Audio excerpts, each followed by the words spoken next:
प्रश्नावली 5.3 का question number 11वां जो दिया हुआ है इसको हम लोग हल करेंगे इस वीडियो में। ठीक है, प्रश्नावली 5.3 का क्वेश्चन नंबर 11वां इसमें दिया है, यदि किसी एपी के प्रथम n पदों का योग 4n-n² है तो पहला पद अर्थात यश क्या है, पहले दो पदों का योग क्या है, दूसरा पद क्या है, इसी प्रकार तीसरा पद, 10वां और nवां पद ज्ञात कीजिए। ठीक है, तो सबसे पहले हम लोग यहाँ पे क्या लिखेंगे, हल लिखेंगे।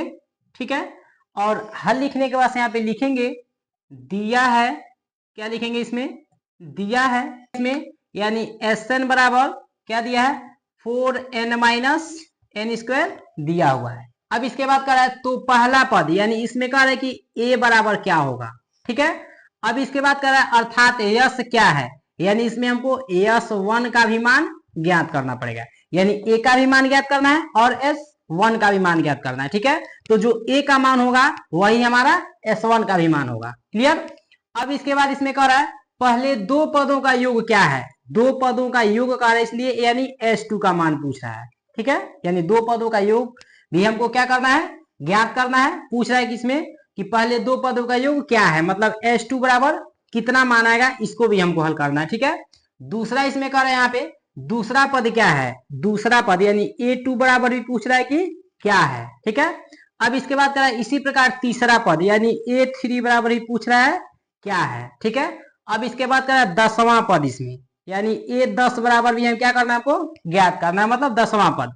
अब उसके बाद कह रहा है इसमें nवां पद यानी an का मान भी हमको क्या करना है, ज्ञात करना है। इसके बाद यहाँ पे लिखेंगे चूंकि Sn बराबर क्या दिया है यानी 4n-n² दिया हुआ है। ठीक है, और यदि हम यहाँ पे यानी S1 बराबर a दिया हुआ है, ठीक है, बराबर यदि हम यहाँ पे यानी 4 गुणे n बराबर यदि हम 1 रखते हैं, यहाँ पे S वही रहेगा और n बराबर 1 रखे हैं। ठीक है, तो यदि यहाँ पे 4 के बाद n दिया हुआ है, n के जगह पर यदि हम 1 रखते हैं, ठीक है, तो क्या होगा -n बराबर 1 हो जाएगा, इसका स्क्वायर कर देंगे तो यहाँ पे क्या हो जाएगा 4 एकम 4 माइनस 1 का वर्ग करेंगे 1 ही होगा, 4 में से 1 हटाएंगे तो कितना हो जाएगा 3 हो जाएगा, यानी S1 का जो मान होगा और A1 का वह कितना होगा यानी 3 होगा। यानी किस किस का मान हमने ज्ञात कर लिया, यानी A का मान ज्ञात कर लिया और S1 का मान हमने ज्ञात कर लिया।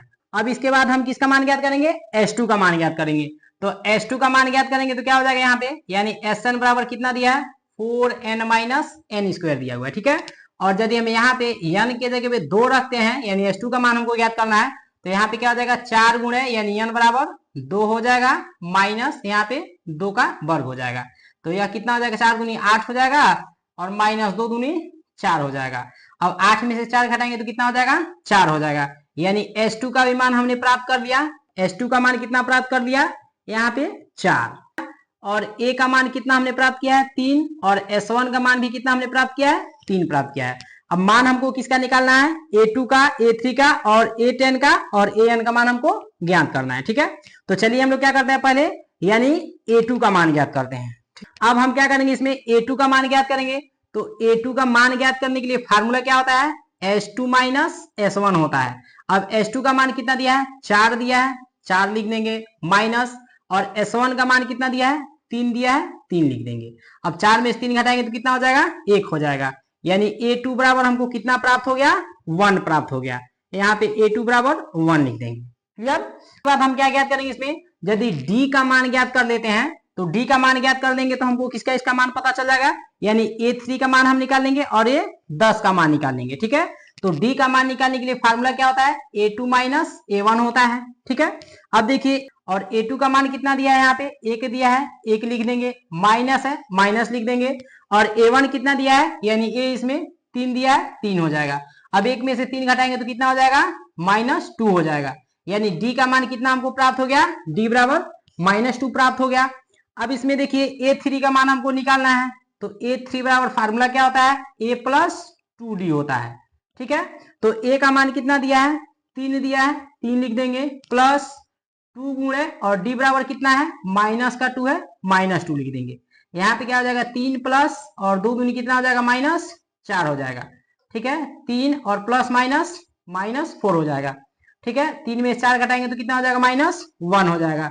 यानी A3 बराबर हमको कितना प्राप्त हो गया, -1 प्राप्त हो गया।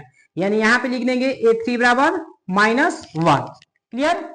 अब A10 का मान ज्ञात करेंगे। ठीक है, तो A10 का मान ज्ञात करेंगे तो A10 बराबर क्या हो जाएगा, यानी A + 9D हो जाएगा। ठीक है, और A का मान कितना दिया है, 3 दिया है, 3 लिख देंगे, प्लस 9 गुणे और D का मान कितना हो जाएगा, -2 हो जाएगा। यानी यहाँ पे कितना हो जाएगा, 3 प्लस और 9 दूनी कितना हो जाएगा, -18 हो जाएगा। तो यह हो जाएगा 3 और प्लस माइनस 18 हो जाएगा। ठीक है, अब 3 में से 18 घटाएंगे तो कितना हो जाएगा, -15 हो जाएगा। यानी A10 बराबर हमको कितना प्राप्त हो गया, -15 प्राप्त हो गया। यानी A10 बराबर भी हमने मान प्राप्त कर लिया, -15। अब हमको मान किसका ज्ञात करना है, An का मान ज्ञात करना है। हमको क्या करना है, यानी nवा पद इसमें कर है, यानी An का मान हमको ज्ञात करना है। तो यहाँ पे क्या लिखेंगे, nवा पद, यानी nवा पद हमको ज्ञात करना है। तो nवा पद के लिए फार्मूला क्या होता है, An बराबर A + An - 1 इंटू डी होता है। ठीक है, अब देखिए A का मान कितना दिया है, 3 दिया है, 3 लिख देंगे, प्लस अब इसमें n का ही मान हमको ज्ञात करना है। तो n - 1 गुणे और d बराबर हमने कितना प्राप्त किया है, -2 हो जाएगा। ठीक है, तो यहाँ पे क्या हो जाएगा, 3 प्लस और 2 का n के साथ गुणा करेंगे, -2n हो जाएगा, और माइनस का माइनस के साथ गुणा करेंगे, प्लस हो जाएगा, 2 एकम 2 हो जाएगा। ठीक है, तो यहाँ पे कितना हो जाएगा, 3 और यह कितना हो जाएगा, प्लस -2n और प्लस का प्लस में गुणा करेंगे, +2 हो जाएगा। ठीक है, तो यहाँ पे कितना हो जाएगा, 3 और +2 और -2n हो जाएगा। यानी 3 दूनी 5 और -2n हो जाएगा। यानी यहाँ पे An बराबर हमको कितना प्राप्त हो गया, 5 - 2n प्राप्त हो गया। तो यहाँ पे क्या लिख देंगे, An का मान कितना हमको प्राप्त हो गया, 5 - 2n। ठीक है, और यही क्या हो जाएगा, हमारा आंसर हो जाएगा। क्लियर।